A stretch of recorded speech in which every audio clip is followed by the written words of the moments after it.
So when we had wrapped up our class meeting last Thursday, we had started to work examples dealing with self and mutual inductance, and we are going to continue on with that today. So the first circuit that I'm going to look at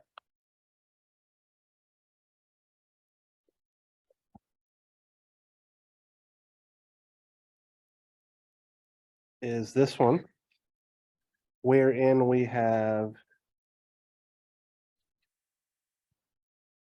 some voltage source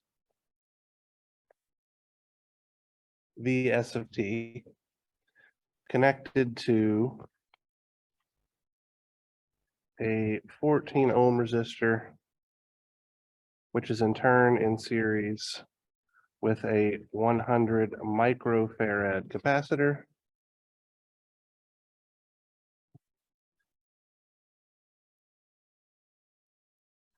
Here we have a 10 millihenry inductance.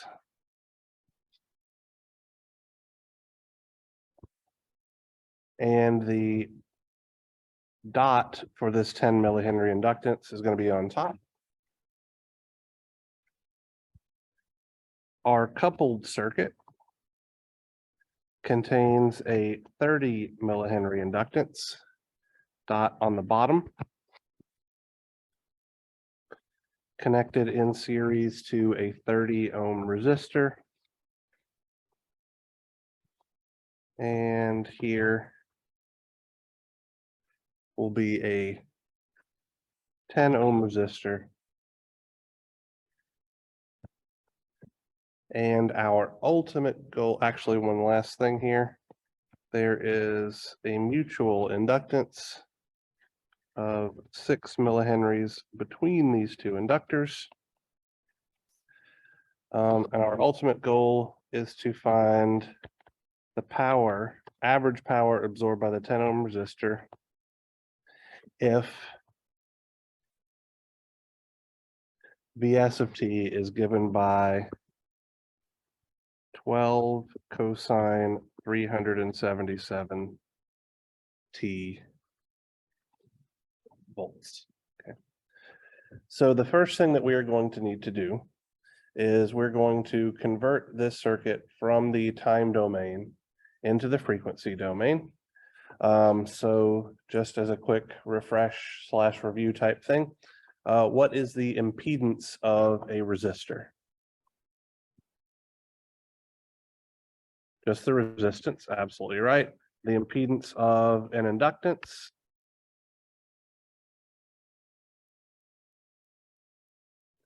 J omega L.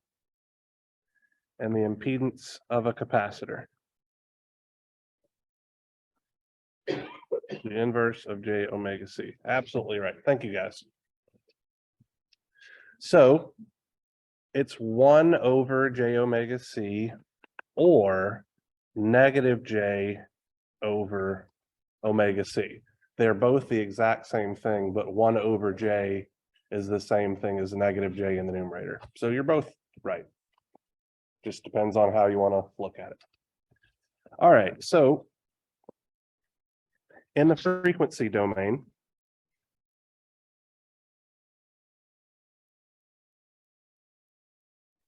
how am I going to represent this source voltage as a phasor?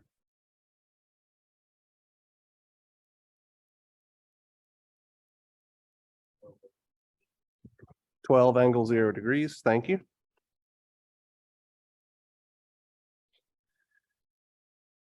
My 14 ohm resistor stays a 14 ohm resistor. My capacitor will now have some impedance that I need to figure out. So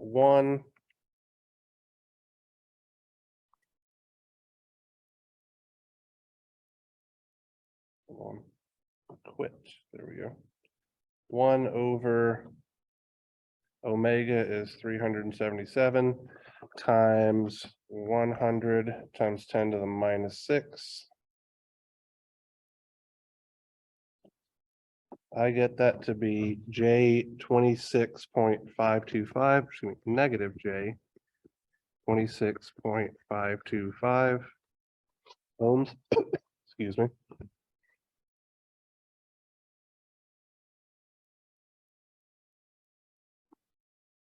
Here will be my first inductor.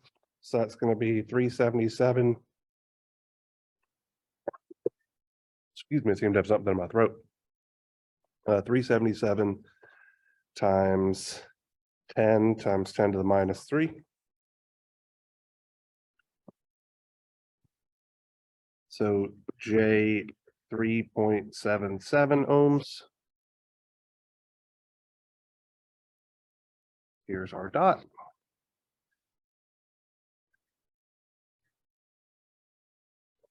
This inductor is going to be 377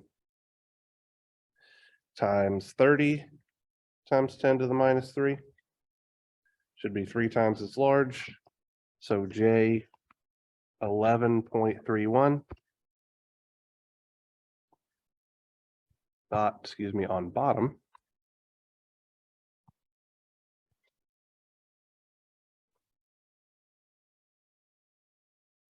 $30 ohm resistor, 10 ohm resistor. And our last thing to draw on our circuit is once again our mutual inductance.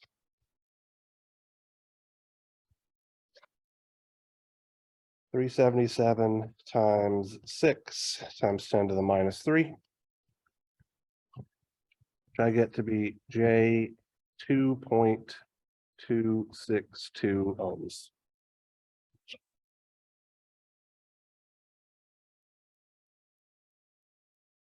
All right, so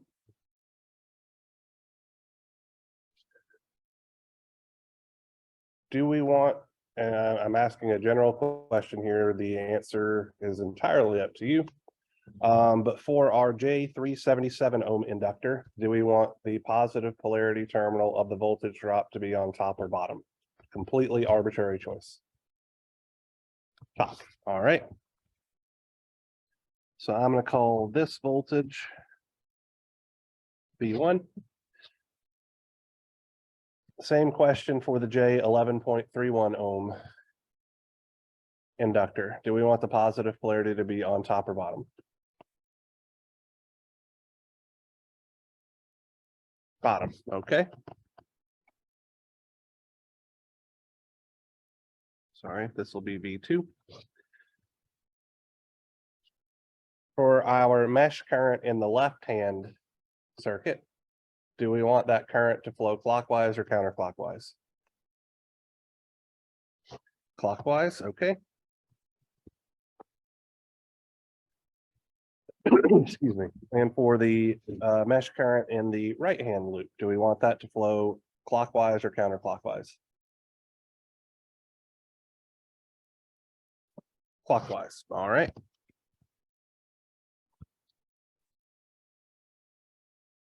So either you guys were paying attention on Friday or excuse me, last Thursday, or you just stumbled into the easiest configuration here where we're going to wind up with everything having positive signs. Yeah. So I'm just going to make a note here. So I'm about to express V1. So V1 is going to have a term for the self-inductance. So that's going to be J 3.77 ohms times the current flowing through that inductor, I1. And because the positive polarity terminal is at the dotted terminal and the current I1 is flowing into the dot, this should have a positive sign. We are also going to have a mutual inductance term. So that's going to be J 2.262 ohms, excuse me.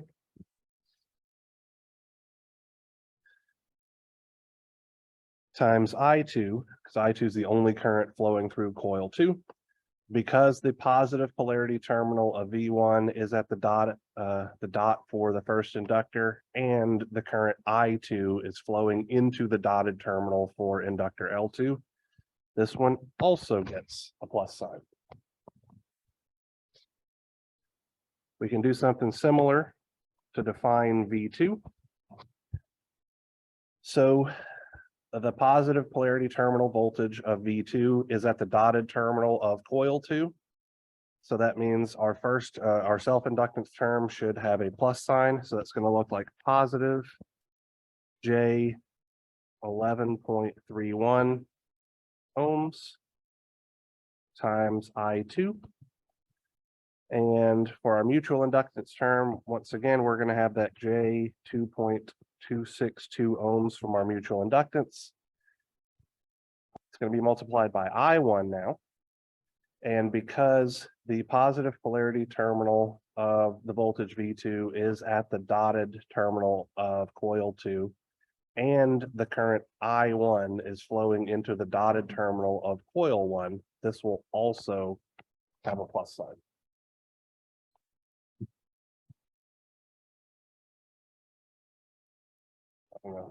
Mild asthma attack, so give me just a second.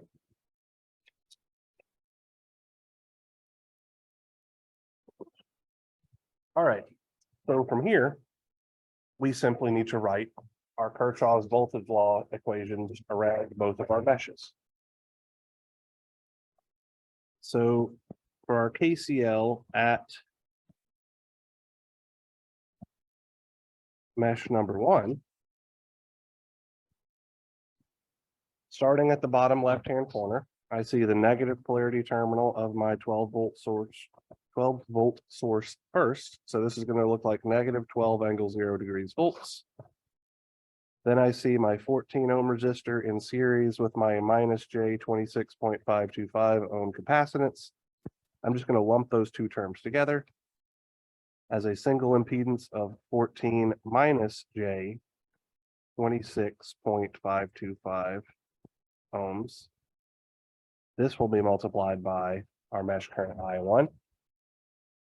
And then we have the voltage drop across our J 3.77 ohm inductor, which we already expressed as V1. So I'm simply going to substitute in that relationship for V1. 3.77, excuse me, J 3.77 ohms times I1 plus J 2.262 ohms times I2, and set this equal to 0.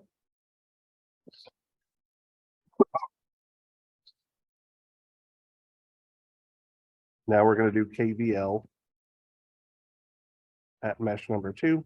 And I apologize, a moment ago I said this was KCL. It is not, it's very much KVL. So starting from the bottom left-hand corner for our mesh 2 loop, the first thing we're going to see is the positive polarity terminal of V2. So I'm just going to substitute in V2 here. So that's going to look like J 11.31 ohms times I2 plus J 2.262 ohms times I1. Then we see a 30 ohm resistor in series with a 10 ohm resistor. So I'm just going to lump those two guys together. Plus 40 ohms times I2 is equal to 0. We now have enough information to solve for our two mesh currents. So my question for you guys is, do you want me to get MathCAD out and do this, or are you good with setting it up and then me just giving you the result? You're giving me a thumbs up, but I gave you two options. Which of the two options do you prefer? The one where we don't use MathCAD. Okay. So, fantastic question. What would I expect for you guys to be able to do on an exam? Write the equations correctly, full stop. I would not expect you to be have to solve them because it does require the utilization of a computer. So on your homeworks and stuff like that, solving it is absolutely fair game because you have a computer and all that kind of stuff available to you. But for the exams, if you're able to set up the equations correctly, you're good. Does that seem fair, reasonable? Okay. So if we were to solve this system of equations, what we would find is that I2, which is really the only thing we need in order to get our power, would be 24. Stylus will not write.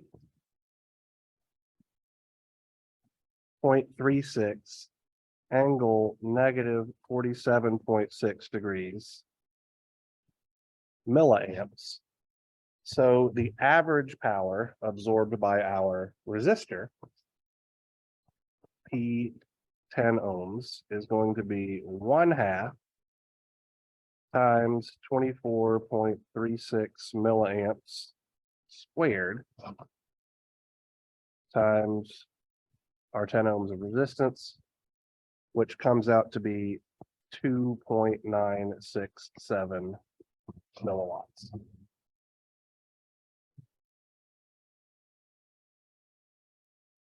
Just for those of you that are possibly unsure of where that factor of 1/2 came from, because we're not using RMS values for voltages and currents, that's why we needed to include that factor of 1/2. If instead we had said that this was 12 divided by √2 RMS volts, the factor of 1/2 wouldn't need to be there when we did the analysis. Okay.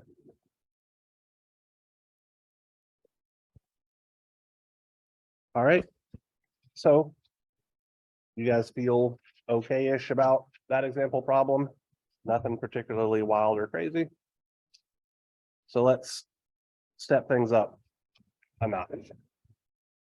All right, so I'm going to give you this circuit. We're going to just start in the frequency domain.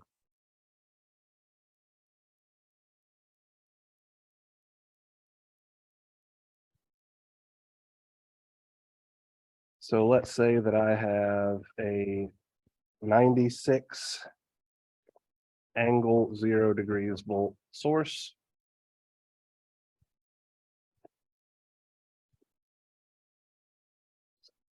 An 8 ohm resistor.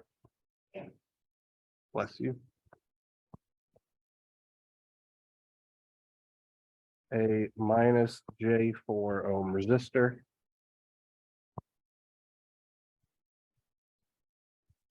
A 2 ohm resistor. And a J2 ohm inductor. Dot on top.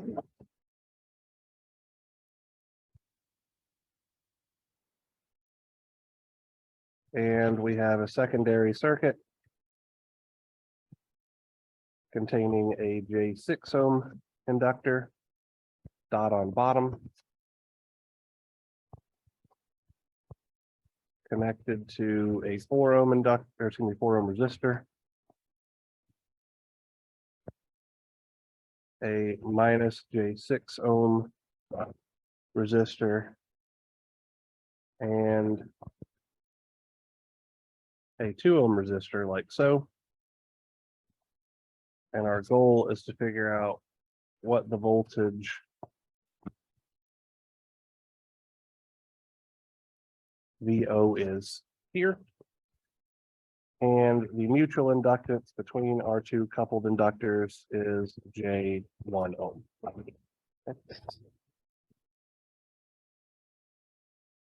So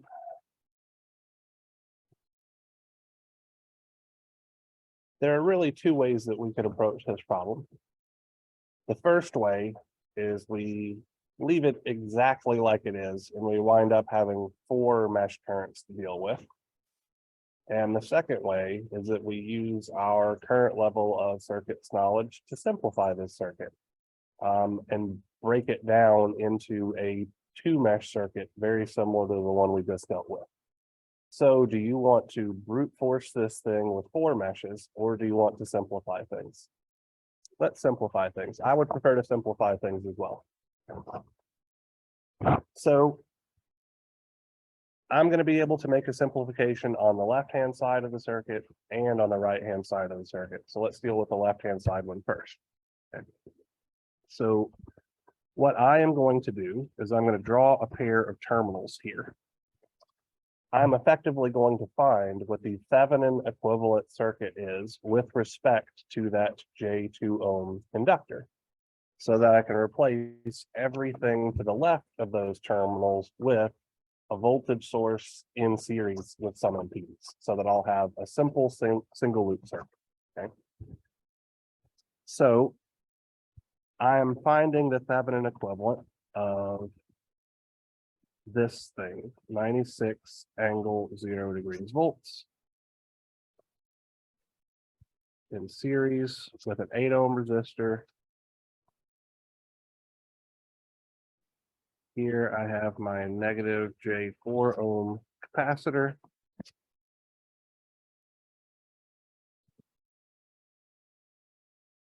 Here I have my 2 ohm resistor, and then these are the terminals that are left open now, because the J2 ohm resistor, excuse me, the J2 ohm inductor should not be part of my Thevenin equivalent when I'm finding the Thevenin equivalent with respect to that particular element.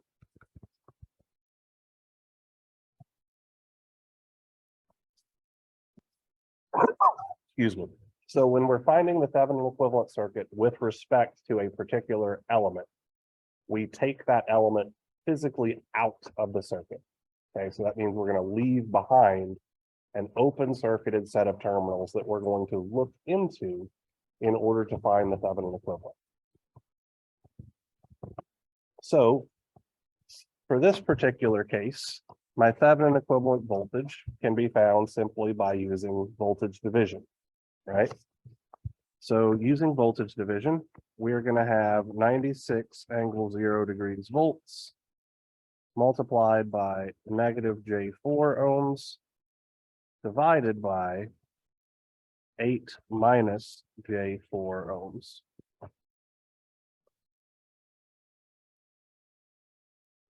So I'm going to put this in my calculator really quickly here.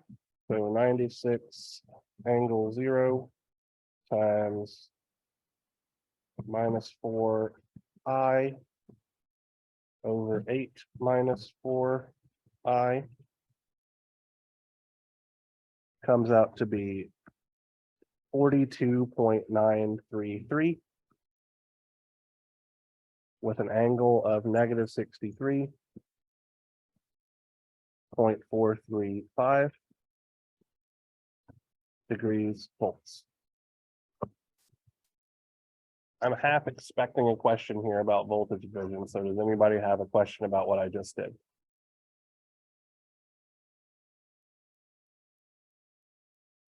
So I guess I will ask the question and have you guys try to answer it.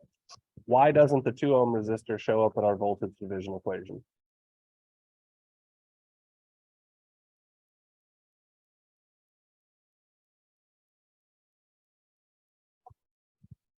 Yep. So because it's not part of a closed current carrying loop, I'm summarizing your explanation there. But because it's not part of a closed current carrying loop, there is not going to be any voltage drop across the 2 ohm resistor, right? So it shouldn't show up in our voltage division equation because the voltage doesn't split over it. It's not doing anything. If it were in parallel, yes, but it is not connected in parallel. Just to rehash this really quickly, the 2 ohm resistor and the minus J4 ohm capacitor definitely share that node that I've just circled, but they don't share both pairs of terminals, so they can't be in parallel, right? In order for them to be in parallel, this node would have to be connected down here, and it very much isn't. There's an open circuit in the way. So there's our Thevenin equivalent voltage. Now we need to find our Thevenin equivalent impedance. So we're going to look at a dead network, meaning that our voltage source is turned off. Here is our 8 ohm resistor. Here is our minus J4 ohm capacitor. Here is a 2 ohm resistor.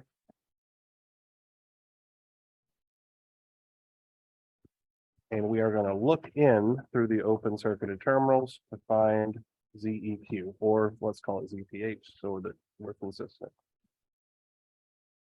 So what do I see?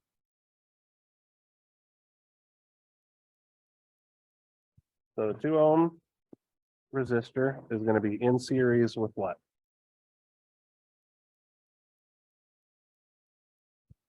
Yep, so 8 ohms in parallel with negative J4 ohms. Absolutely correct.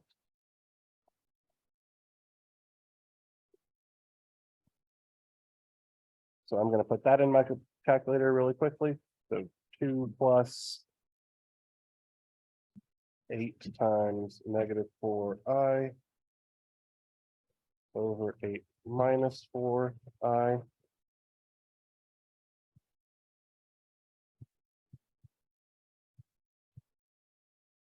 And I get 3.6 minus J 3.2 ohms.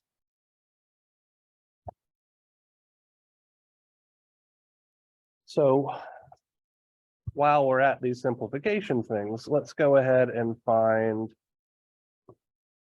well, the simplification on the right-hand side is fairly simple. I'm just going to put the 2 ohm resistor and the minus J6 ohm inductor, or excuse me, capacitor in parallel, giving me a single equivalent impedance.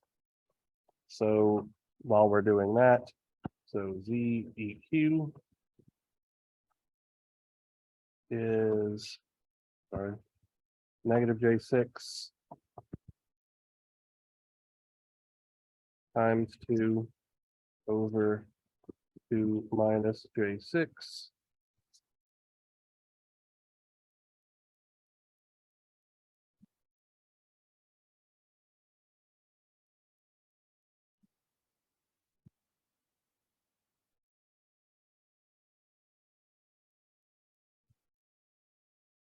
which I get to be 1.8 minus J 0.6 ohms.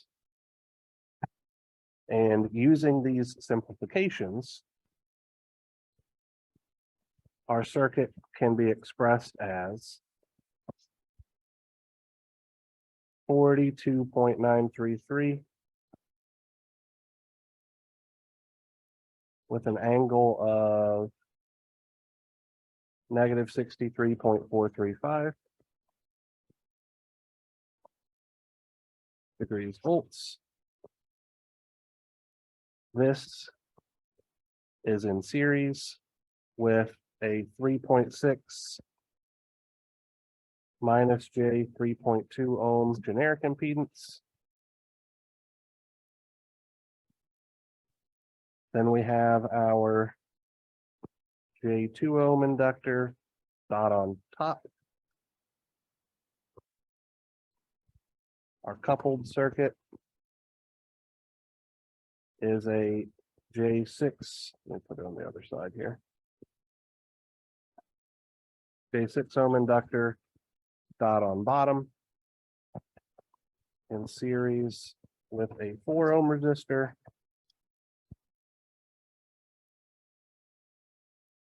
in series with a 1.8 minus J 0.6 ohm impedance.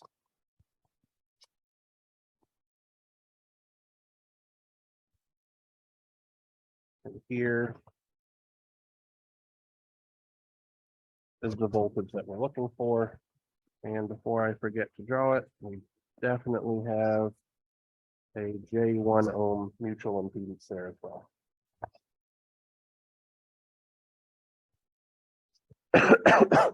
So from here, this is effectively the exact same circuit as the one we worked in example 1. It's got different numbers, but the process should be exactly the same, right? So you guys suggested that we would put the positive polarity terminal on top for our first inductor, the positive polarity terminal on bottom for our second inductor, and define both of our mesh currents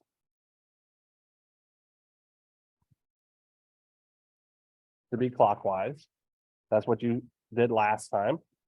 And that's what I'm doing this time because it gave us all positive coefficients for our voltages, right? So just to be clear here, our voltage V1 is going to be J2 ohms times I1 plus J1 ohm times I2, and our voltage V2 is going to be J6 ohms times I2 plus J1 ohms times I1. Now we would write our KVL equations.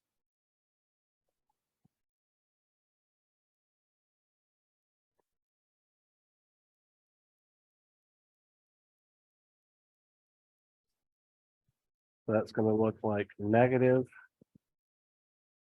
42.933 with an angle of negative 63.435 degrees volts plus 3.6 minus J 3.2 I1 plus V1, which is J2 I1 plus J1 I2.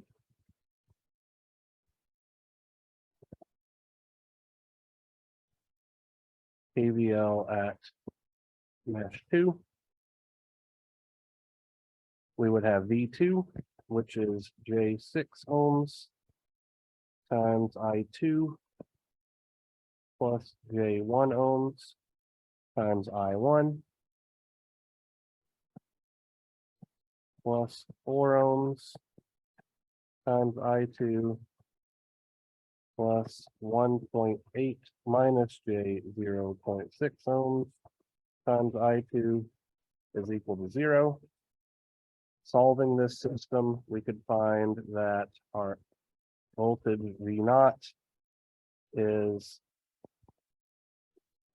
1.8 minus J 0.6 ohms times I2, which should come out to be 2.629 angle 164.4 degrees volts.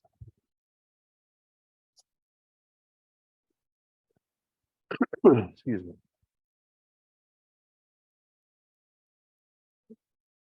So anything wild or crazy there? All right, so let's increase our level of difficulty one last time, and then I'm going to let you guys take a crack at the in-class assignment. So the examples that we worked thus far, we effectively have separate circuits that are coupled together through mutual induction. But we can have inductors in the same circuit that still experience the effects of mutual induction. So let's look at one of those. So let's say, let me write this down. Example number 3.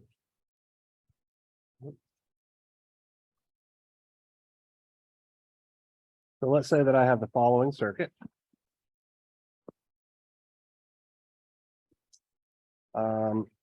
I have a 20 angle 30 degree volt source.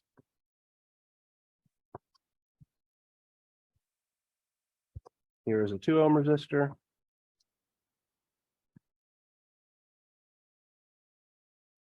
I have a J2 ohm inductor, dotted terminal on top.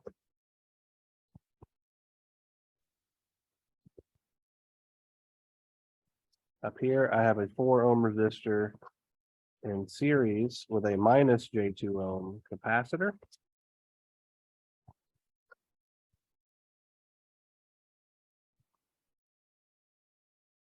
This is a J6 ohm inductor, dotted terminal on top. And there is a mutual inductance between these two inductors. That is J 2 ohms.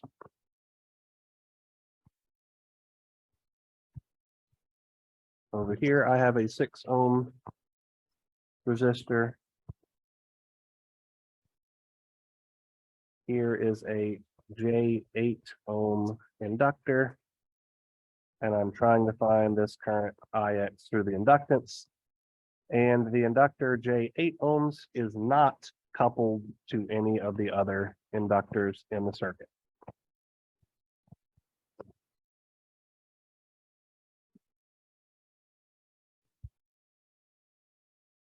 So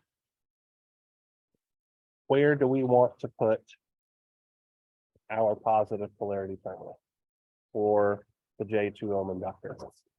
On the dot or not on the dot? On the dot, seems reasonable. Same thing for the J6 ohm inductor, positive polarity on the dot or not on the dot? On the dot. All right. So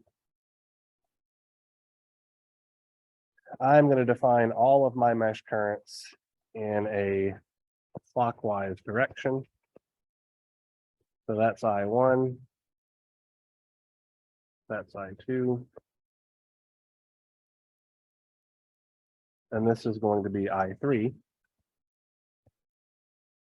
So how I'm going to define V1 here is going to look a little bit different than what we did previously because we don't have separate circuits. We have effectively everything is lumped together into one single circuit.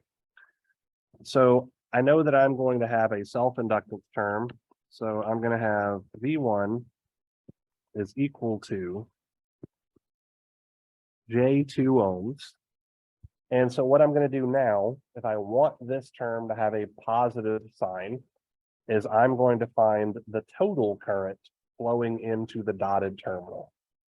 So to me, the total current flowing into the dotted terminal is I1 minus I2.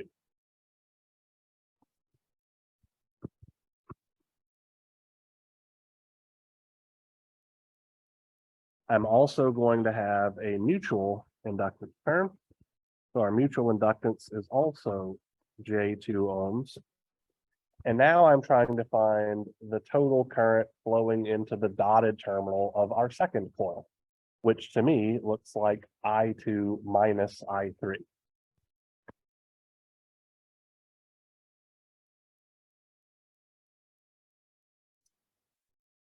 So just to be clear, everybody understand how I wrote that? I'm happy to explain it further if I need to.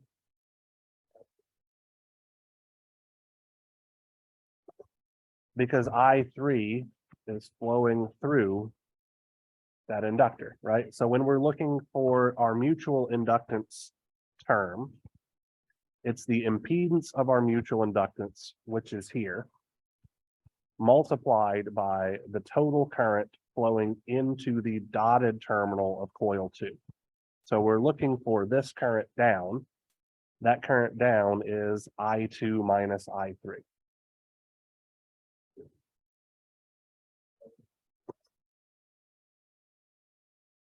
But that's the whole point of mutual inductance is we have to look at what's going on. So we're going to have a self-inductance term that is based on this coil. This is coil number 1 over here. And then we're going to have a mutual inductance term that's based on what's going on in coil number 2. So for the self-inductance term, it's just the impedance of that first coil multiplied by the total current flowing into the into the dotted terminal, which is I1 minus I2.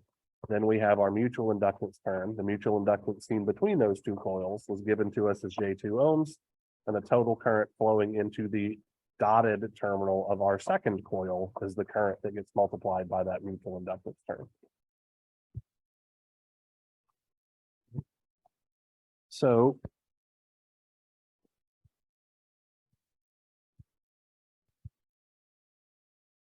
Matthew, not to pick on you, but what do you think the voltage for V2 is going to be?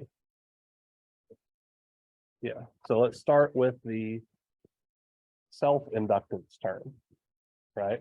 So what's the inductance of coil 2? Or what's the impedance of coil 2? Okay. What's the total current flowing into the dotted terminal of that J6 ohm inductor? Absolutely right.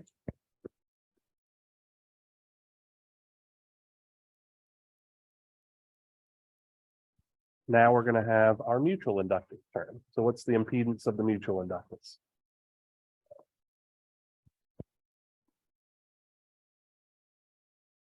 And what is the total current flowing into the dotted terminal of coil 1?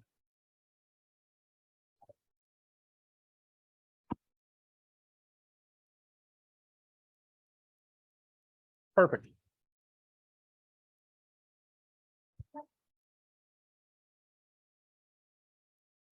Because the mutual inductance right here is given to us as J2.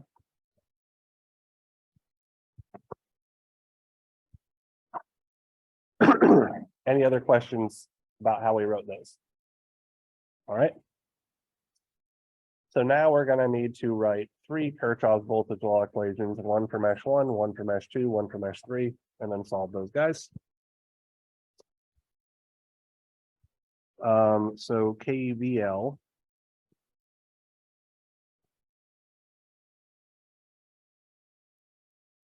at mesh number 1, we're going to have negative 20 angle 30 degrees volts plus 2 ohms times I1, excuse me, plus V1.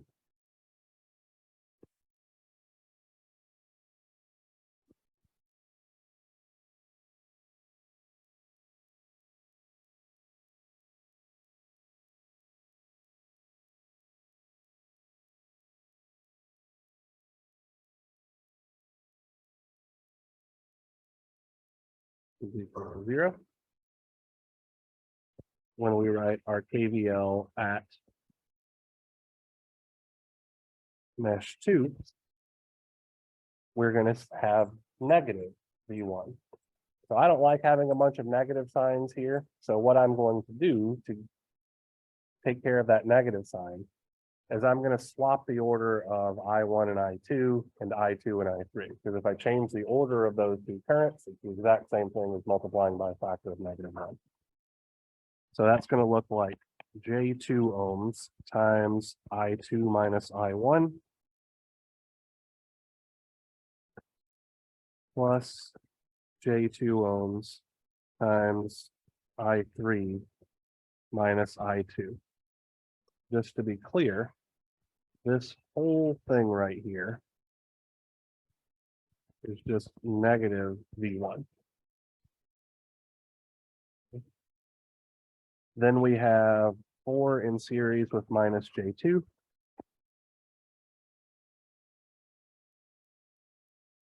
Times I2. And then we are going to add V2.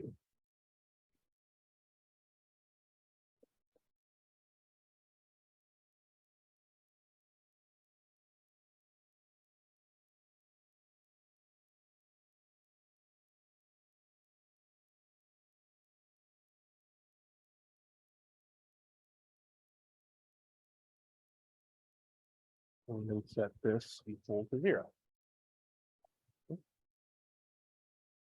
Now we'll write KVL at mesh 3.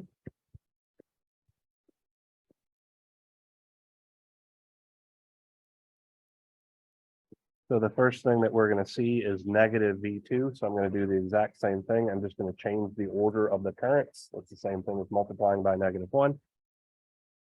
So I'm going to have J6 ohms times I3 minus I2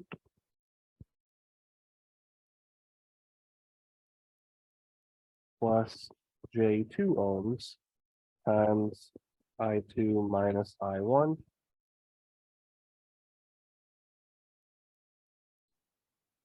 So this bit right here is just negative V2. And then I'm gonna have 6 plus J8 times I3.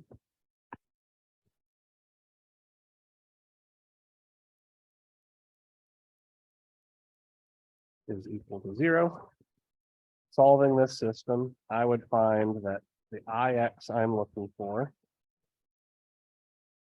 is just I3, which comes out to be 0.924 angle 26.820 degrees. And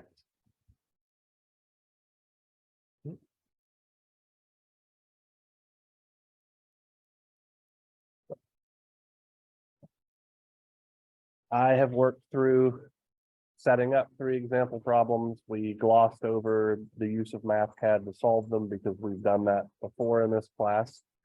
Does anybody have any questions about how to analyze these guys before I let you take a crack at your in-class assignment? All right, well, if you have any questions during the in-class assignment, by all means, feel free to ask.